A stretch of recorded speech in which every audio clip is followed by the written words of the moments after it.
हर साल चीन का एक रेगिस्तान हजारों वर्ग किलोमीटर जमीन निगल रहा था। इंसान, पेड़, घर, इसके सामने कुछ भी नहीं टिक पाता था। हवा में उड़ती रेत, हड्डियों तक चुभता सन्नाटा और एक डर कि अगर अब भी कुछ नहीं किया गया तो ये पूरा इलाका मिट जाएगा। सरकार ने योजना बनाई, इंजीनियर आए, वैज्ञानिकों ने सलाह दी, लेकिन फिर एक ऐसा प्लान सामने आया जिसे सुनकर हर कोई चौंक गया। 12 लाख खरगोश। जी हाँ, चीन ने रेगिस्तान को रोकने के लिए लाखों खरगोश छोड़ दिए। लेकिन खरगोश, और वो भी रेगिस्तान में, ये कोई पागलपन था या कोई जीनियस साइंस? जवाब थोड़ा अजीब है, लेकिन उससे पहले आपको ये समझना होगा कि ये रेगिस्तान आखिर कितना खतरनाक था और चीन को इसने कितनी बुरी तरह झकझोर दिया। ये कहानी है चीन के इनर मंगोलिया में फैले कुबुकी रेगिस्तान की, जो करीब 19,000 वर्ग किलोमीटर में फैला है। सुनने में भले ही ये चीन का 7वां सबसे बड़ा रेगिस्तान हो, लेकिन बदनाम ये सबसे ज्यादा था, क्योंकि ये हर साल हजारों वर्ग किलोमीटर जमीन निगल रहा था। इसकी जलवायु इतनी कठोर और फैलाव इतना तेज था कि गाँव, खेत, यहाँ तक कि शहर तक इसकी चपेट में आने लगे थे। हवा में उड़ती रेत और नीचे हर साल मरती मिट्टी। चीन की सरकार के सामने अब सिर्फ एक सवाल था, अगर इसे नहीं रोका गया तो क्या पूरा इलाका रेगिस्तान बन जाएगा? 1990 तक हालात बेकाबू होने लगे थे। कुबुकी जैसा रेगिस्तान एक नहीं था, पूरे देश में करीब 17 लाख वर्ग किलोमीटर जमीन रेगिस्तान बन चुकी थी। यानी चीन की लगभग 20% जमीन अब सिर्फ रेत बन गई थी। और कहानी यही नहीं रुकी। साल 2000 के बाद हर साल 10,000 वर्ग किलोमीटर नई जमीन रेगिस्तान में बदलने लगी और 2015 तक यह आंकड़ा 26 लाख वर्ग किलोमीटर तक पहुंच गया। यानी चीन का करीब 1/3 हिस्सा अब रेगिस्तान में बदल चुका था। सोचिए, हर साल एक पूरा शहर रेत में डूब जाता था, और अगर कुछ नहीं किया गया तो एक दिन बीजिंग जैसे बड़े शहर भी इसकी चपेट में आ सकते थे। इस रेगिस्तान के कई हिस्सों में लोग बसते तो थे, लेकिन ना खेती मुमकिन थी, ना मवेशी पालना आसान था। कारण था बार बार उठते रेतीले तूफान, बर्फ जैसा सर्द मौसम, और मिट्टी में ना नमी थी ना कोई पोषण। इन्हीं इलाकों में एक जगह थी, डेलाट बैनर, जो सबसे ज्यादा प्रभावित बस्ती मानी जाती थी। ये इलाका हर साल रेत में और ज्यादा डूबता जा रहा था। लोगों के पास पीने का साफ पानी तक नहीं था। बाकी जरूरतों की बात ही छोड़िए, भूख, गरीबी और बेरोजगारी यहाँ की सबसे आम हकीकत बन चुकी थी। और सबसे डरावनी बात, यहाँ से उठते रेतीले तूफान बीजिंग जैसे बड़े शहरों तक पहुँचते थे और वहाँ सांस लेना तक मुश्किल कर देते थे। चीन को यह डर सताने लगा था, अगर कुबुकी रेगिस्तान यूं ही फैलता रहा तो ये देश के लिए एक आपदा बन जाएगा। यही वजह थी कि 1950 में पहली बार चीन ने इस रेगिस्तान में सैंड कंट्रोल स्टेशन बनाए, ताकि रेत को रोका जा सके। सालों की कोशिशों और एक्सपेरिमेंट के बाद 1978 में चीन ने एक मेगा प्रोजेक्ट लॉन्च किया, 3 north shelter belt forest programme. इसका एक ही मकसद था, रेत को बढ़ने से रोकना। इसे दुनिया ने नाम दिया ग्रीन वॉल ऑफ चाइना, यानी पेड़ों की एक दीवार जो रेगिस्तान को फैलने से रोके। असल मकसद था रेगिस्तान में पेड़ लगाना और रेत के इस तूफानी फैलाव को किसी भी हाल में रोकना। इसके साथ एक और तरकीब आजमाई गई, स्ट्रॉ चेकबोर्ड्स। इसमें रेत में चेकबोर्ड पैटर्न में पुआल बिछाई जाती थी, ताकि मिट्टी ना उड़ पाए और जमीन टिकाऊ बनी रहे। इससे हवा की रफ्तार धीमी पड़ती, रेत जम जाती और जमीन में नमी भी बनी रहती। चीन ने सालों तक ऐसी कई एक्सपेरिमेंटल स्कीमें चलाई, लेकिन 1980 में एक चीनी वैज्ञानिक ने कहा कि ये सब काफी नहीं है, सिर्फ पेड़ लगाने से कुछ नहीं होगा, साथ में खेती, पशुपालन और आमदनी के रास्ते भी जोड़ने होंगे। उनका कहना था, अगर लोगों को इसमें कमाई दिखेगी तभी वे दिल से जुड़ेंगे। उनकी बातों ने व्यापारियों को सोचने पर मजबूर कर दिया, क्या यह बंजर जमीन वाकई में कमाई का जरिया बन सकती है? और फिर शुरू हुई एक नई खोज, कैसे इस बेजान रेगिस्तान को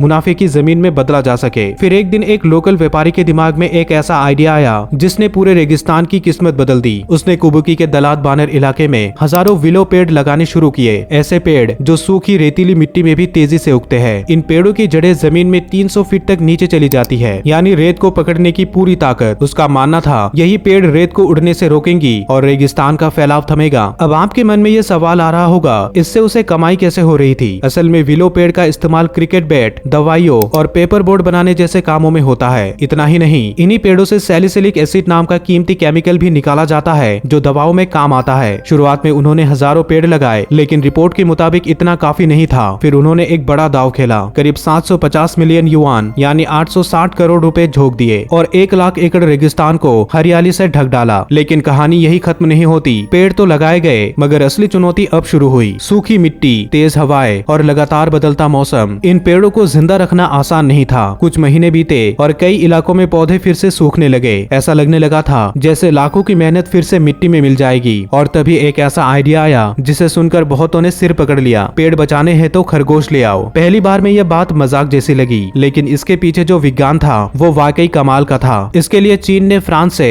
एक खास नस्ल के खरगोश मंगवाए, रेक्स रैबिट, एक ऐसी नस्ल जो रेगिस्तान जैसी जगहों में भी जिंदा रह सकती है। और फिर शुरू हुआ वो एक्सपेरिमेंट जिसने सिर्फ मिट्टी नहीं बदली नहीं बल्कि पूरे जमीन का नजारा ही बदल दिया। इनका फर इतना मुलायम होता है कि उससे कपड़े, जैकेट्स और खिलौने तक बनाए जाते हैं। एक खरगोश साल में 40 बच्चे देता है और बाकी जानवरों से 25 गुना तेजी से फैलते हैं। अब सवाल ये है कि ये खरगोश आखिर करते क्या है? क्या ये पेड़ लगाते हैं? नहीं, लेकिन जो काम ये करते हैं वो उससे भी कहीं ज्यादा कमाल का है। ये खरगोश रेत में गड्ढे खोदते हैं घास की तलाश में और यही से सब बदलने लगता है। इन गड्ढों के जरिए हवा और बारिश जमीन के अंदर पहुंचने लगती है, जिससे सूखी मिट्टी दोबारा से सांस लेने लगती है। फिर आता है इनका मल। जो बीज ये खाते हैं वो पूरी तरह पचते नहीं और जब वो बाहर आते हैं तो वहीं से घास उगने लगती है। यानी बिना ट्रैक्टर, बिना मशीन के ये खरगोश धरती में खुद ब खुद बीज बो देते थे। और क्योंकि ये लगातार रेत खोदते हैं, पेड़ों की जड़ें भी ज्यादा गहराई तक जाती है, जिससे पेड़ और मजबूती से जमीन को पकड़ लेते हैं। यानी खरगोश मिट्टी सुधारते हैं, घास उगाते हैं, खाद बनाते हैं और पेड़ों को टिकने में मदद करते हैं। एक छोटे से जानवर ने वो काम कर दिखाया जो इंसान और मशीन मिलकर भी नहीं कर पाई। इस योजना का असर सिर्फ मिट्टी पर नहीं पड़ा, लोगों की जिंदगी भी बदलने लगी। जो किसान कभी हर महीने पानी और राशन के लिए तरसते थे, अब उन्हीं के फार्म में लाखों के खरगोश पलने लगे थे। धीरे धीरे आसपास के गाँव में भी लोग रेक्स खरगोश पालने लगे, क्योंकि इससे न सिर्फ जमीन सुधर रही थी बल्कि आमदनी भी हो रही थी। 2017 तक सिर्फ दलात बानर में 45 लाख से भी ज्यादा खरगोश थे, यानी इंसानों से कई गुना ज्यादा। और उसी साल करीब 30 लाख खरगोश बेचे गए जैकेट्स, खिलौने और फार्मिंग के लिए। एक रिपोर्ट के मुताबिक चीन हर साल 650 करोड़ रुपए की कमाई सिर्फ इन खरगोशों से ही करने लगा था। वही एक औसत किसान की सालाना आमदनी 5 से 9 लाख तक हो गई थी और कुछ बड़े फार्मर तो इससे भी ऊपर कमाने लगे थे। कुछ ही सालों में जो जमीन कभी जीने लायक नहीं थी वही अब कमाई का जरिया बन चुकी थी। और यही नहीं, विलो पेड़, खरगोश और दूसरे जानवरों के साथ मिलकर यह जगह अब एक जिंदा इकोसिस्टम में बदल गई थी। 2021 तक इस रेगिस्तान का करीब 85% हिस्सा हरियाली से ढक चुका था। सोचिए, एक समय का रेगिस्तान अब एक हरा जंगल बन चुका था। लगभग 40 लाख एकड़ में विलो के पेड़ लहराने लगे थे। और सिर्फ पेड़ ही नहीं, यहाँ एक मेगा सोलर प्लांट भी बनाई गई। 340 एकड़ जमीन पर 1 लाख से भी ज्यादा सोलर पैनल चमकते हैं, जो रेगिस्तान की धूप को बिजली में बदलते हैं। 2022 तक सिर्फ इसी प्लांट से 2.3 बिलियन किलोवाट बिजली बनाई जा चुकी थी, जो कई छोटे देशों की साल भर की खपत से ज्यादा है। मजे की बात यह है, इन सोलर पैनलों के नीचे खरगोश और जानवर रहते हैं जो जमीन को ठंडा और साफ रखते हैं, जिससे पैनल ज्यादा एफिशिएंट हो जाते हैं। एक ऐसा रेगिस्तान जहाँ कभी इंसान भी नहीं टिक पाता था, आज हर साल करोड़ों कमा रहा है। और इसकी नींव रखी गई थी विलो के पेड़ों और लाखों खरगोशों से। लेकिन अब सवाल यह है, अगर खरगोश एक रेगिस्तान को हरियाली में बदल सकते हैं, तो क्या हर देश उन्हें अपना सकता है? चीन में ये एक वरदान साबित हुए। लेकिन ठीक इसके उलट एक ऐसा देश भी है जहाँ खरगोशों ने तबाही मचा दी। 1859 में ऑस्ट्रेलिया में जो हुआ वो आज भी दुनिया की सबसे बड़ी बायोलॉजिकल डिजास्टर में गिना जाता है। वही खरगोश, लेकिन बिल्कुल अलग नतीजा। अब चलिए उस डरावनी कहानी में झांकते हैं जहाँ कुछ दर्जन खरगोश छोड़े गए थे और देखते ही देखते करोड़ों में बदल गए। ये किस्सा है 1850 के दशक का, जब ऑस्ट्रेलिया में आबादी कम थी और अंग्रेज वहाँ अपने उपनिवेश बसा रहे थे। अंग्रेजों को वहाँ अपना देश जैसा कुछ भी नहीं लगता था और क्योंकि उन्हें खरगोश बहुत पसंद थे, इसलिए 1859 में एक अंग्रेज ने 13 यूरोपियन खरगोश गिफ्ट में भेजे और उन्हें बस यूं ही अपने फार्म हाउस में छोड़ दिया। लेकिन फिर जो हुआ उसकी किसी ने कल्पना भी नहीं की थी। इन खरगोशों की आबादी इतनी तेजी से बढ़ी कि कुछ ही दशकों में इन्होंने ऑस्ट्रेलिया के 70% हिस्से पर कब्जा कर लिया। यकीन नहीं होगा, लेकिन सिर्फ 60 साल में वही 13 खरगोश बढ़कर करोड़ों तक पहुंच गए। और ये इतनी तेजी से इसलिए बढ़े क्योंकि वहाँ इन्हें खाने वाला या रोकने वाला कोई शिकारी नहीं था। हालात इतने बिगड़ गए कि खरगोशों ने खेतों की पूरी फसलें चट कर डाली, जमीन धीरे धीरे बंजर होने लगी, मिट्टी से हरियाली जैसे गायब हो गई। अब तो ये रिहायशी इलाकों तक भी पहुंचने लगे थे, खेतों से निकलकर सीधे इंसानों के घरों तक। रात के अंधेरे में ये घरों में घुस जाते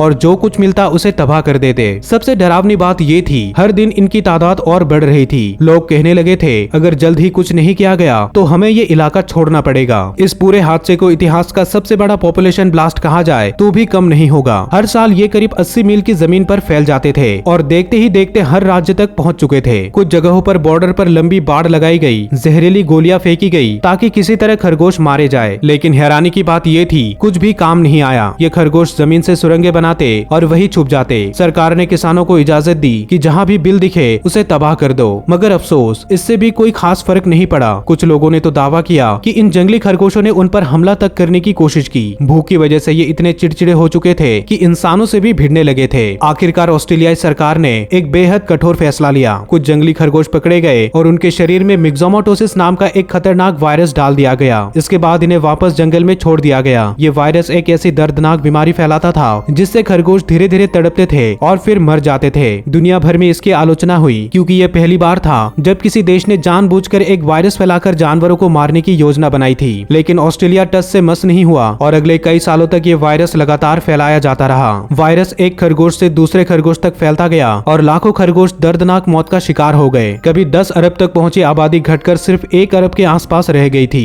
एक दौर ऐसा भी आया जब ऑस्ट्रेलिया के जंगलों में चारों तरफ बस मरे हुए खरगोशों के शव दिखते थे। लेकिन कुछ खरगोश ऐसे भी थे जिन्होंने इस वायरस के खिलाफ अपनी इम्यूनिटी डेवलप कर ली। अब उन पर उस वायरस का कोई असर नहीं होता था, जैसे उनके शरीर ने उस जहर से लड़ना सीख लिया हो। ये देखकर वैज्ञानिक फिर एक्टिव हो गए और लैब में एक नया और भी खतरनाक वायरस तैयार करने की कोशिश शुरू हुई। 1980 के दशक में वैज्ञानिकों ने RSDV यानी रैबिट हेमोरेजिक डिजीज वायरस बना लिया, एक ऐसा वायरस जो मिक्सोमाटोसिस से भी ज्यादा जानलेवा था। ये वायरस सीधे शरीर की कोशिकाओं पर अटैक करता था। खरगोश अगर इसकी चपेट में आ जाते तो 48 घंटे के अंदर अंदर उनकी मौत तय मानी जाती थी। 1996 तक इस वायरस ने ऐसा कहर बरपाया कि 96% खरगोश खत्म हो गए और पूरे देश में बहुत ही कम खरगोश बचे थे। बचे हुए खरगोशों को जंगलों में ही सीमित रखा गया ताकि आबादी फिर से बेकाबू ना हो जाए। दोस्तों, अगर आपने इस वीडियो को यहाँ तक देखा है तो मुझे पूरा यकीन है कि आपको ये वीडियो भी काफी पसंद आएगी, तो जल्दी से क्लिक करके इस वीडियो को भी जरूर देखें। साथ ही इस वीडियो को एक लाइक करें और चैनल को सब्सक्राइब करें। मैं मिलता हूँ आपसे अगली वीडियो में।